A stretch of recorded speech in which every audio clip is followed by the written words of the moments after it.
सभी को नमस्ते। अगर आप हमारे चैनल में नए हैं तो सब्सक्राइब और लाइक ज़रूर करिएगा, जिससे आगे आने वाली सभी वीडियोस का नोटिफिकेशन आप तक पहुंच जाए और आप आसानी से आगे आने वाली कथाओं का आनंद ले पाए। तो मैं आज आपको सोमवार की कहानी सुनाने जा रही हूँ, जो कि सोमवार के दिन सुननी चाहिए। ये कहानी शिव जी की कहानी है। एक बार शिव जी ने पार्वती जी से कहा कि मैं दुनिया का खेल देखने जा रहा हूँ। पार्वती जी बोली कि मैं भी साथ चलूँगी। शिव जी बोले कि आप नहीं चल पाओगे क्योंकि आपको बीच में भूख और प्यास लगेंगी, तो अपन क्या करेंगे। पर पार्वती जी ने जिद पकड़ ली थी। फिर दोनों जने चलने लगे तो नंदिये पे चढ़कर बाजार तक आ गए। फिर बहुत सारे लोगों ने बाजार में देखकर हंसने लग गए। बोले कि देखो, जोगी तो बना है पर नंदिया का बोझ ढो रहा है। फिर और लुगाइयाँ हंसने लग गई कि थोड़ी दूर जाकर शिव जी खुद पैरों से चलने लगे तो बोले देखो।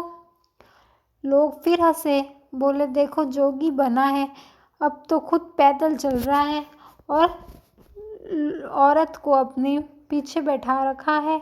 फिर आगे चले। शिव जी ने नंदिया से उतर गए, पार्वती जी को पैदल चलाया। तो फिर लोग बोलने लगे कि देखो, खुद तो चढ़ा हुआ है और अपनी औरत को पीछे चला रहा है। फिर शिव जी एक पेड़ के नीचे तकिया लगा के सो गए। फिर वहाँ से कुछ औरतें हंसते हुए निकली कि बोली देखो, जोगी तो है पर तकिए के बिना नहीं सोता है। फिर वहाँ से आगे चले गई तो शिव जी ने तकिया निकाल दिया। थोड़ी देर में वही औरतें वापस आई तो बोली देखो, जोगी तो है पर कितना गुस्सा है जोगी में। अपन ने ऐसे बोल दिया कि तकिया पे सो रहा है तो तकिया ही निकाल दिया और वो जो औरतें थी वो आगे निकल गई। शिव जी पार्वती जी को बोले कि देख रही है दुनिया का खेल, आदमियों को कैसे भी नहीं जीने देती है। चलो अपन तो ऐसा करते हैं, कैलाश पर्वत पर चले जाते हैं।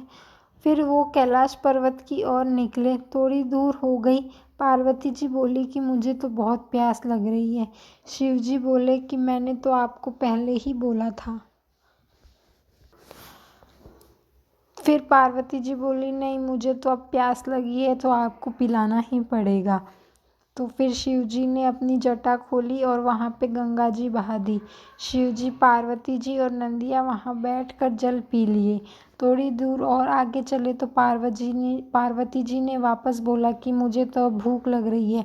शिव जी बोले कि मैंने तो आपको पहले ही बोला था कि आपसे नहीं रहा जाएगा, पर आपने ज़िद कर ली और आप चली आई। फिर भी पार्वती जी बोली नहीं, मुझे तो भूख लगी है।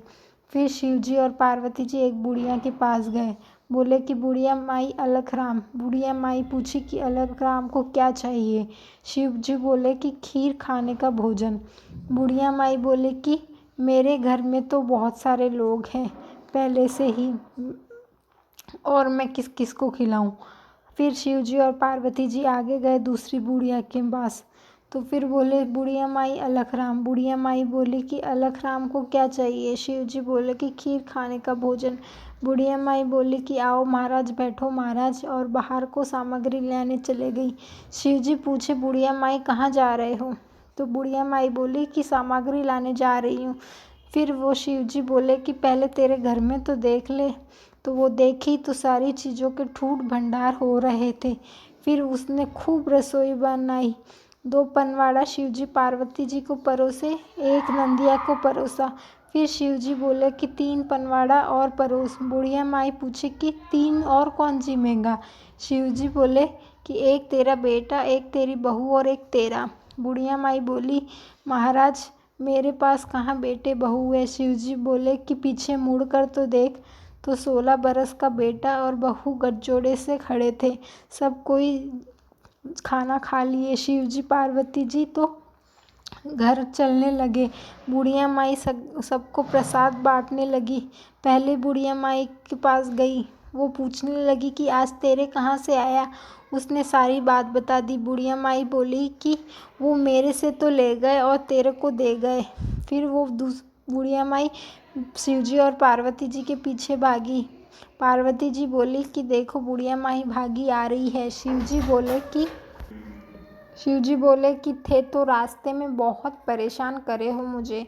बुढ़िया माई आई, बोली कि मेरे से तो आप ले लिए और वो उस बुढ़िया माई को दे दिए आपने, मुझे अपना वापस दो।